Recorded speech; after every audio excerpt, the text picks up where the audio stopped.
premier objectif, c'est de permettre à tous ceux qui s'intéressent au carbone bleu en France de se rencontrer, de s'identifier et de partager ensemble les travaux qui sont déjà engagés. C'est vrai que c'est une richesse inconnue et les propriétaires de marais ne mesuraient pas jusqu'à présent le trésor qui leur est confié, celui qu'ils ont entre leurs mains, celui qu'ils ont à entretenir, à améliorer même d'un point de vue du carbone bleu. On a une grande chance puisque le secteur du Havre-du-Perret, c'est 850 hectares de marais, des marais salés qui ont une mission dans la captation du carbone.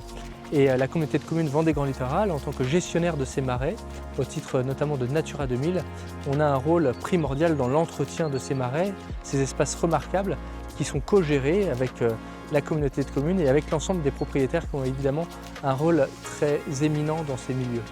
On voit que la Vendée a une magnifique côte, des marais qui sont tellement admirables, j'ai envie de dire.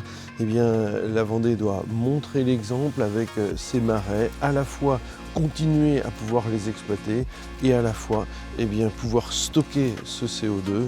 C'est une œuvre collective qu'il faut que nous travaillions ensemble. On est sur un sujet émergent, un sujet passionnant. On parle beaucoup d'atténuation quand on parle du CO2, du réchauffement climatique.